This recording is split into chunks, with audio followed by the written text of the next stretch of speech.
Anak-anak remaja keluyuran malam lewat jam 12, jam 1 malam.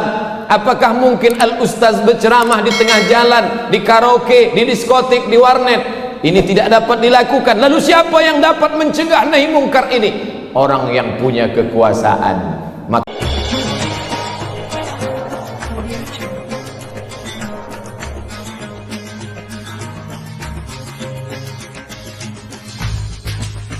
Tapi rasanya tidak adil bila orang diberi lidah hanya sanggup bertasbih.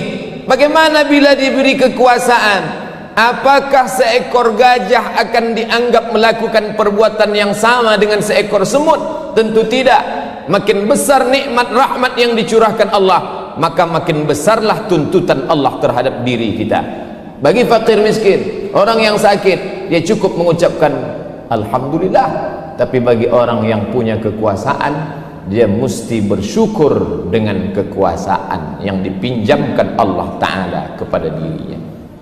Kekuasaan yang engkau terima bukanlah hadiah. Kekuasaan yang engkau terima bukanlah suatu kemuliaan, tapi dia adalah tanggung jawab di hadapan Allah Subhanahu wa Ta'ala. Kita ingin melihat dalam sejarah sebelum Islam, sebelum Nabi Muhammad sallallahu alaihi wasallam datang, bagaimana orang-orang yang bukan beragama Islam menggunakan kekuasaannya untuk menolong agamanya. Dalam catatan sejarah, lebih 3 abad sebelum kelahiran Isa alaihi salam, di Samudra Hindia, di tengah belantara India, ada seorang raja bernama Asoka. Lalu dengan kekuasaannya dia tolong penyebaran agama Buddha hingga sampailah ke negeri kita, ke Pulau Sumatera, ke Semenanjung Melaya. Maka tidak dapat dipungkiri nenek moyang kita pun salah satu penganut agama tersebut. Dengan apa agama itu sampai? Padahal alat telekomunikasi multimedia belum lagi canggih seperti saat ini. Dia sampaikan agama itu dengan kekuasaan. Nama Ashoka tertulis dengan tinta emas, seorang kaisar India yang mengejar segala penjuru dunia untuk menyebarkan satu agama keyakinannya. Abad ketiga memasuki awal abad keempat Masehi, seorang kaisar Romawi bernama Konstantin ingin memuliakan namanya. Dia buat nama kota menjadi nama dirinya, Konstantinopel. Seluruh Eropa dia kristenkan. Dengan apa? Dengan kekuasaan yang ada pada dirinya. Bila orang tidak tahu keyakinannya ini apakah diridai Allah atau tidak, tapi dengan kekuasaan dia tolong agamanya. Mengapa orang beriman yang yakin la ilaha illallah Muhammad Rasulullah, tapi dia tidak berbuat apa-apa untuk agamanya? Kelak dia akan ditanya di hadapan Allah. Bagi yang punya telinga hanya akan ditanya telinga, bagi yang punya mata hanya akan ditanya mata, bagi yang punya lidah akan ditanya lidah. Tapi yang punya kekuasaan, selama engkau berkuasa, apa yang sudah kau pakai untuk agama Allah? Berapa masjid yang kau bangun? Berapa musalla yang kau bantu? Berapa anak yatim yang kau sekolahkan? Berapa perda peraturan daerah yang berbau syariah yang dapat engkau lahirkan? Karena permasalahan problematika umat tidak selesai dengan khutbah Jumat. Anak-anak remaja keluyuran malam lewat jam 12, jam 1 malam. Apakah mungkin al-ustaz berceramah di tengah jalan, di karaoke, di diskotik, di warnet? Ini tidak dapat dilakukan. Lalu siapa yang dapat mencegah nahi mungkar ini? Orang yang punya kekuasaan. Maka dengan peraturan daerah, kepalanya diisi dengan hukum, dia ahli hukum, tapi hatinya senantiasa berzikir la ilaha illallah Muhammad Rasulullah. Orang Islam tidak dinilai karena kesolehan pribadi.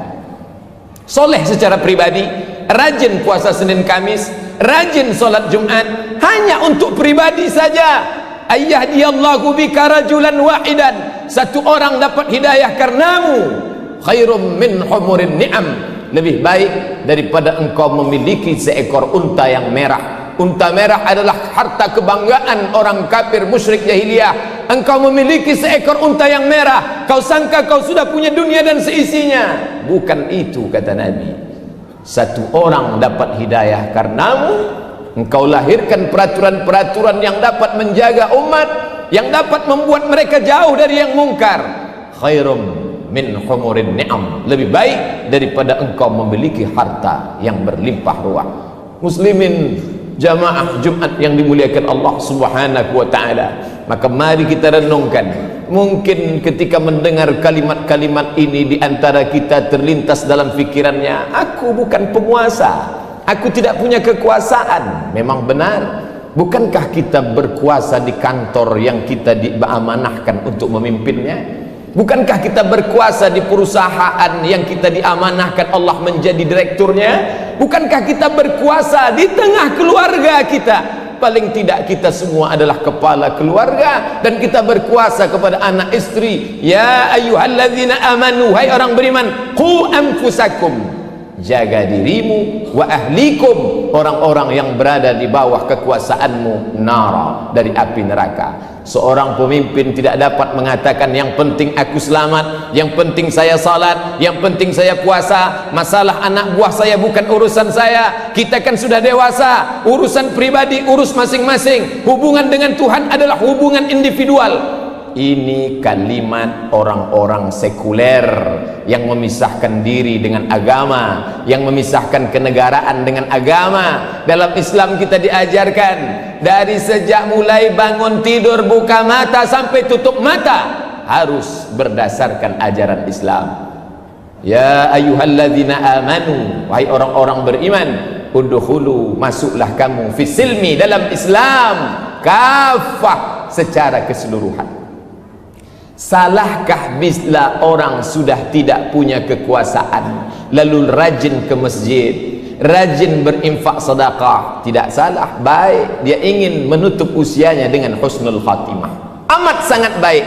Tapi alangkah amat teramat sangat baik bila kekuasaan itu ada dalam genggaman tangan, itulah yang dipakai untuk menolong agama Allah Subhanahu wa ta'ala.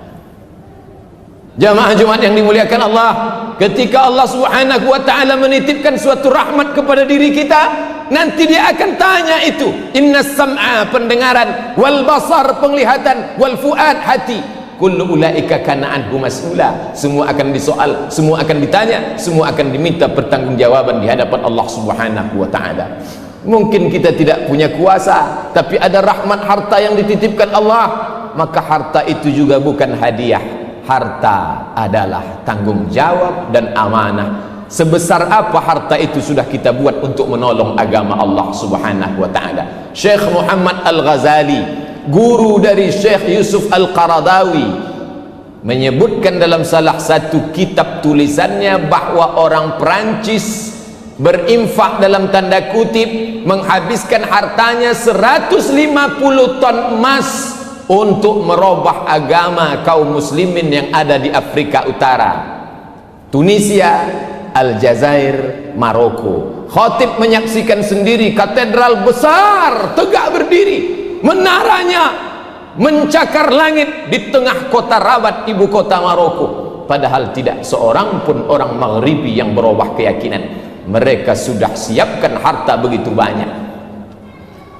Orang-orang Itali tidak mau menuliskan agama dalam IC, identity card, kartu tanda pengenal. Apa sebab? Apa kronologis orang Itali tidak mau menuliskan agama di kartu tanda penduduknya? Karena bila ditulis agama, maka otomatis gajinya akan dipotong 10% oleh agama. Apa maknanya? Ada kewajiban memberikan 10% dari pendapatan untuk agama. Islam, pernahkah gaji kita dipotong langsung 10%? Kalaupun ada kabupaten, kota, pemda yang memotong 2,5%, itu pun zakat. Tapi 10% terlalu banyak. Yang 2,5% pun banyak yang mengeluarkan sumpah serapah. Saya mau berzakat, itu terserah saya. Saya mau bersedekah, itu hubungan pribadi saya dengan Tuhan. Kenapa mesti diatur-atur? Kenapa mesti diurus-urus? Ternyata orang Eropa yang sekuler, yang katanya kafir, yang katanya sosialis, yang katanya komunis, mereka masih memotong potongan atas dengan potongan yang luar biasa. Jamaah Jumat yang dimuliakan Allah Subhanahu wa ta'ala, maka kita perlu berpikir sejenak. Agama Allah ini dulu pernah kuat. Kenapa? Dia ditopang dengan tiang-tiang yang kokoh, tiang kekuasaan, tiang ekonomi, tiang ilmu pengetahuan. maka kita akan bangkitkan lagi agama ini.